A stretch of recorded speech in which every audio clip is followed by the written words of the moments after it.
صبح کے وقت بھی شام کے وقت بھی وہ اکثر جو ملی نغمے ہوتے ہیں وہ لگتے رہتے تھے تو ہم سنتے تھے اور ہم گنگناتے تھے اور آج تک گنگناتے ہیں. ہم ان کے بغض میں اپنی پاک فوج کے جو ملی نغمے ہیں وہ گنگنانے سے نہیں باز آئیں گے, لیکن ان کا وہ قوم کے اوپر احسان ہے. تو جو آج قوم بھگت رہی ہے کہ ان کو ابھی جو ظاہری بات ہے بڑا عرصہ ہو گیا ان کا کوئی ملی نغمہ جو ہے آئی تھنک وہ مشہور نہیں ہوا, تو اس وجہ سے ان کا جو انداز تھا ابھی میڈیا میں دوبارہ خبروں میں آنے کے لیے تو وہ بہترین تھا کہ اس بندے کے خلاف بولا جائے جس کے ساتھ اسٹیٹ بھی کھڑی ہے اور پاکستانی عوام بھی کھڑی ہے اور مسلمان بھی کھڑے ہیں. تو ان کو اس سے بہتر کوئی آدمی نہیں ملا. اس سے پہلے انہوں نے کوشش کی تھی عمران خان کے بارے میں بولنے کی, لہٰذا وہ پولیٹیکل معاملات ہیں, میں ان کے اوپر ڈسکشن ابھی نہیں کروں گا. تو جواد احمد صاحب آپ کو پتہ چل گیا ہوگا کہ آپ کون ہیں اور سینیٹر مشتاق احمد صاحب کون ہیں. تو اللہ تعالیٰ آپ کو ہدایت دے کہ آپ اپنے بیان کے اوپر بیٹھ کے 2 بار ضرور سوچیں کہ آپ نے آخر میں کیا ہے اور کس بغض میں کیا ہے اور اس کا آپ کو کیا حاصل ہوا ہے, اور کیا جب اللہ تعالیٰ آپ سے سوال کریں گے کہ جو بندہ میری راہ میں, اصل بات تو ادھر ختم ہوتی ہے نا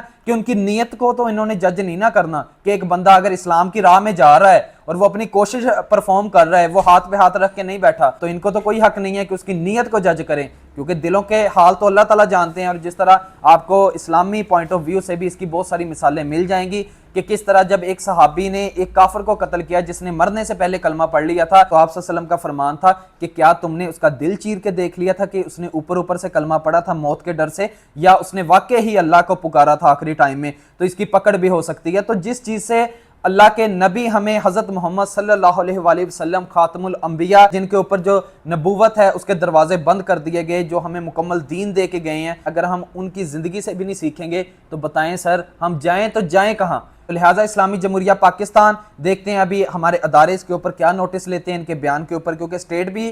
فلسطینیوں کے ساتھ کھڑی ہے اور ظاہری بات ہے حکومت نے ہی کسی نہ کسی اجازت کے تحت ان کو بھیجا تھا نا سینیٹر مشتاق احمد صاحب کو اتنے بڑے قافلے کے لیے, تو لہٰذا ان کی شرط تھی کہ دنیا بھر کی جتنی لانتے ہیں ان کا جو رخ ہے ان کی طرف موڑ دیا جائے, تو وہ آٹومیٹک مڑ گیا. اچھا اس کے علاوہ ان کا ایک اور بیان تھا کہ جی جو پی ٹی آئی کے سوشل میڈیا ایکٹیوسٹ ہیں وہ ہمیشہ ان کے بارے میں تنقید کرتے ہیں. سر اس بار تو پی ٹی آئی کا معاملہ ہی نہیں ہے, اس بار تو جو بندہ ہے وہ کسی اور جماعت کا ہے. اور آپ کو کیا لگتا ہے کہ میں بھی پی ٹی آئی والا ہوں؟ اگر میں اس وقت آپ کو کریٹیسزم کا شکار کر رہا ہوں اور ذاتی طور پہ نہیں کر رہا, تو آپ کو کیا لگتا ہے کہ میں آپ کی ذاتیات کے اوپر بات کر رہا ہوں؟ میں صرف اسی چیز کے اوپر بات کر رہا ہوں کہ آپ سینیٹر مشتاق صاحب کو بول رہے ہیں کہ وہ ہیں کون اور سر آپ کیا ہیں. آپ نے ملی نغمے ہمیں دیے ہیں اور ظاہری بات ہے وہ ہم نے پاک فوج کی محبت میں سنے اور سنتے رہیں گے, تو اس کے علاوہ آپ کی پاکستان کے لیے کوئی اتنی خاص کنٹریبیوشن نہیں ہے جتنی سینیٹر مشتاق احمد صاحب کی ہے کہ انہوں نے ڈاکٹر عافیہ صدیقی کے بارے میں جا کے کیس لڑا. ظاہری بات ہے وہ جس قابل ہیں وہ اپنی ایفرٹ پٹ کر رہے ہیں اور اللہ تعالیٰ ہمیشہ جو کوشش کرنے والے ہیں ان کو بھی اس چیز کے اوپر اجر دیتا ہے. تو لہٰذا یہ کہنا کہ جی ہمیشہ پی ٹی آئی والے آپ کے ساتھ جو بغض رکھتے ہیں, تو سر میں تو پی ٹی آئی والا نہیں ہوں نا,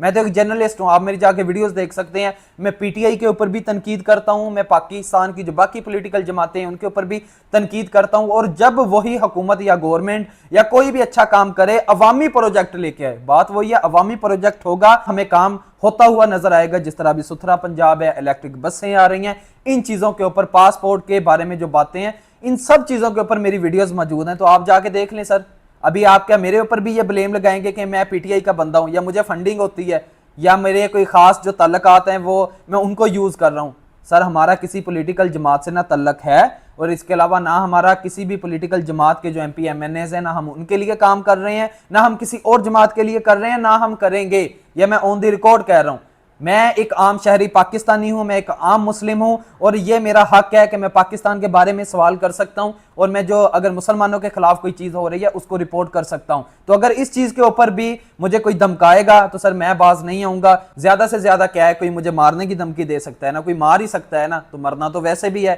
اسلام کے نام کے اوپر جان قربان ہو, اچھی نیت کے اوپر میری جان قربان ہو, تو اس سے بڑی میرے لیے اور کیا سعادت ہوگی سر. لہٰذا آپ کی موت کی دھمکیاں جو کوئی بھی کبھی بھی دے گا تو وہ میری سر آنکھوں پہ. تو ابھی تک کے لیے تھا یہی کچھ, تو ملتے ہیں انشاءاللہ اگلی ویڈیو میں بشرط زندگی. تو باقی آپ کی کیا رائے ہے جواد احمد خان کے بارے میں, سینیٹر مشتاق احمد کے بارے میں, اور جو چیزیں آپ نے اس ویڈیو میں ابھی دیکھی ہیں تو آپ کی اس کے بارے میں کیا رائے ہے, تو آپ ضرور ہمیں کمنٹ سیکشن میں آگاہ کیجئے گا. تب تک کے لیے تھا ناظرین یہی کچھ, ملتے ہیں اگلی ویڈیو میں بشرط زندگی. اللہ نگہبان, اپنی دعاؤں میں یاد رکھیے گا. خدا حافظ.